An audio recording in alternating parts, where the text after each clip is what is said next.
네, 안녕하세요. 바라본교회 박동성 목사입니다. 매일 성경 한 주간 미리 보기 10월 셋째 주 말씀 함께 살펴보겠습니다. 이 주 말씀은 열왕기상 17장 1절부터 20장 12절까지입니다.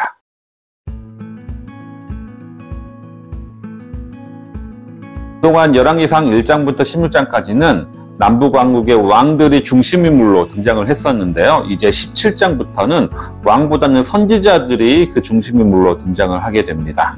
그 중에 첫 번째 선지자가 엘리야인데요. 열왕기상 17장부터는 엘리야의 이야기가 본격적으로 시작됩니다.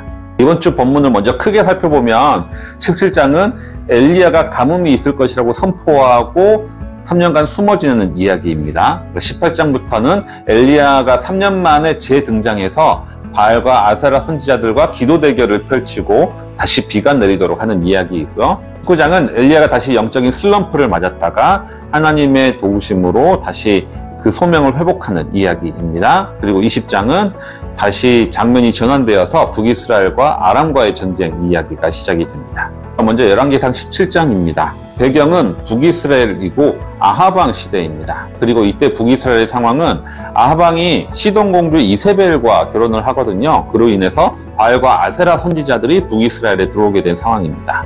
바알은 풍요를 상징하고요, 비를 내리게 하는 신입니다. 따라서 풍요를 바라는 이스라엘 백성들도 여호와와 함께 바알을 같이 섬기게 되는 시기가 시작된 거죠. 이러한 시대적 상황 속에서 17장은 시작하자마자 엘리야라는 선지자가 갑자기 나타나서 앞으로 몇 년 동안 비가 오지 않을 것이다 라고 선포합니다. 그리고 나서 왕의 보복을 피해서 그리시네가로 숨어버리는 거죠.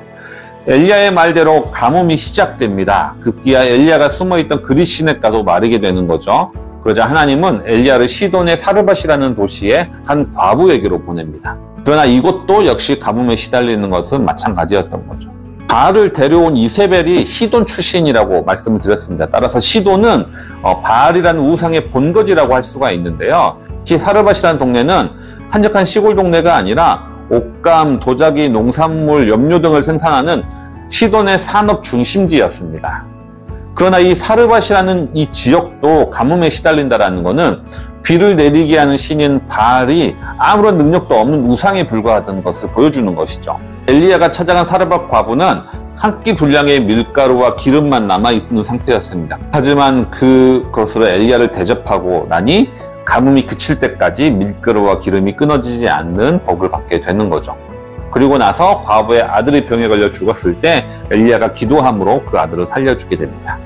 우리는 이 17장을 통해서 알 수 있는 일들이 있습니다. 첫 번째는 비를 주관하는 분은 바알이 아니라 하나님이라는 사실을 우리는 알 수가 있는 것이고요. 그리고 또 하나는 하나님 그분의 뜻에 헌신하는 사람들을 책임지고 보호하신다라는 것을 알 수가 있습니다. 3년 동안 숨어 지내던 엘리야는 18장에 드디어 아합 왕 앞에 나타납니다. 그리고 아합에게 바알과 아세라 선지자와 대결을 하도록 해달라라는 제안을 하는 거죠. 그것도 모든 백성들이 보는 앞에서.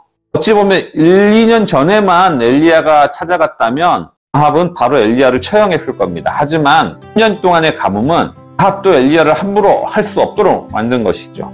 그래서 아합은 엘리야의 제안을 받아들여서 우상 선지자 850명과 엘리야의 기도 대결을 주선을 해주죠. 갈멜산에서. 엘리야가 이런 이벤트를 기획한 이유가 무엇일까요? 바로 바알과 여호와 사이에서 머뭇거리고 있던 이스라엘 백성들을 위해서입니다. 그래서 그는 이 백성들 앞에서 누구를 선택하는지 결정하라, 머뭇거리지 말고 결단을 내려라 라고 이야기를 하는 거죠. 그래서 우리는 이스라엘이 여호와를 버렸다라고 생각하기 쉬운데 그렇지가 않습니다. 이스라엘 백성들은 여전히 여호와 하나님을 섬겼습니다. 다만 농사에 대해서만큼은 바알을 섬겼던 거죠. 그러니까 여호와 하나님과 바알을 같이 섬겼던 겁니다. 하지만 여호와 하나님은 이런 두 마음을 품는 것을 절대 원치 않으셨습니다. 결국 백성들이 보는 앞에서 엘리야는 이방 선지자들과 기도 대결을 펼치고 승리를 하게 됩니다. 이스라엘 백성들은 여호와 하나님을 다시 인정하게 되고 그리고 이방 선지자들을 모두 처형합니다. 그리고 나서 엘리야는 여호와 하나님께 기도함으로 인해서 3년 만에 가뭄이 그치고 비가 내리게 되는 거죠. 이 모든 과정 가운데 아합은 아무것도 주도하지 못하고 무능한 모습을 보여줍니다. 18장을 통해서 우리가 알 수 있는 것은 첫 번째로 하나님은 우리가 두 마음을 품는 것을 원치 않으신다는 겁니다. 우리의 온전한 마음을 하나님은 원하십니다. 또 하나는 한 나라가 바로 서기 위해서는 백성들이 깨어나야 된다는 겁니다. 엘리야는 이스라엘 백성에게 결단을 촉구했지 아합 왕을 변화시키려고 하지 않았습니다.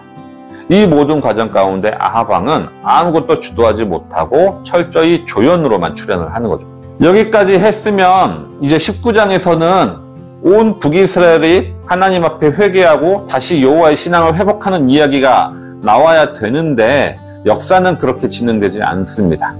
이세벨은 자신이 데려온 이방 선지자를 죽음으로 이끈 엘리야를 죽이겠다고 공언을 하고요. 그리고 엘리야의 감정은 다시 나락으로 떨어지게 됩니다. 그래서 엘리야는 남쪽 끝에 있는 브엘세바를 지나 광야에 가서 하나님께 죽음을 간청하게 되는 거죠.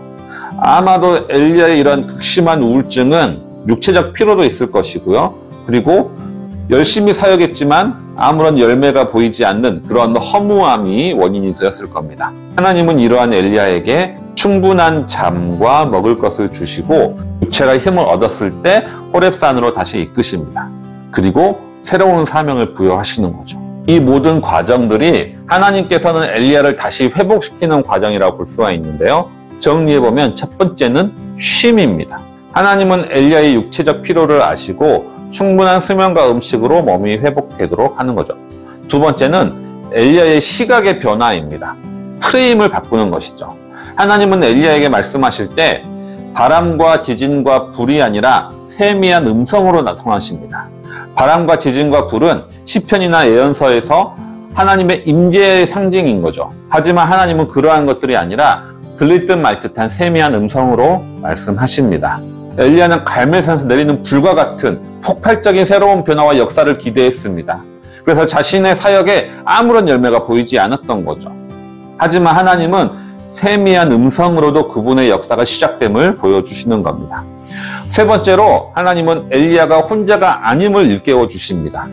엘리야는 하나님을 온전히 섬기는 사람이 자기밖에 없다라고 생각했습니다. 하지만 하나님은 7,000명이나 남아있다라고 말씀하시는 거죠. 그리고 넷째는 새로운 사명을 부여하시는 거죠. 하나님은 엘리야에게 3명의 사람에게 기름을 붓도록 하는 선지자적 사명을 다시 맡기십니다. 이것은 엘리야가 다 회복되었음을 의미하는 것이 아니라 사명을 감당하는 것도 역시 회복의 과정임을 의미하는 거죠. 그리고 열왕기상 19장은 엘리야가 엘리사를 후계자로 부르는 것으로 마무리가 됩니다. 19장에서 우리는 아무리 위대한 사람이라도 슬럼프는 찾아올 수 있다는 것을 알게 됩니다. 그리고 한 번에 흥분되는 기적의 경험이 삶의 방향으로 변화를 이끄는 것은 아니다라는 걸 알 수가 있겠죠. 온 이스라엘 백성들이 놀라운 기적을 경험했지만 결국은 그들은 180도 회심의 역사가 일어나는 일은 일어나지가 않았던 겁니다. 그리고 셋째는 하나님은 자신의 사역자가 슬럼프에 빠졌을 때 꾸짖거나 내치지 않으시고 기다리시고 어루만지시면서 회복시켜 주신다라는 것을 우리는 알 수가 있습니다. 이번 주 마지막 본문은 열왕기상 20장 1절부터 12절입니다. 여기서부터는 다시 분위기가 전환되면서 북이스라엘과 아람, 그러니까 시리아와의 전쟁이 시작되는 것을 보여주는데요. 그러면서 이번 주 본문이 마무리가 됩니다. 이번 주 본문은 아합 왕 시대 엘리야가 역사에 등장하면서 엘리야의 사역이 중심 내용이었습니다. 엘리야를 통해서 우리 안에 있는 선지자적 사명을 다시 한번 고민하고 또 슬럼프에 빠지신 분들이 있다면 하나님의 은혜와 사랑을 신뢰함으로 다시 한번 회복되는 그런 한 주간이 되었으면 좋겠습니다.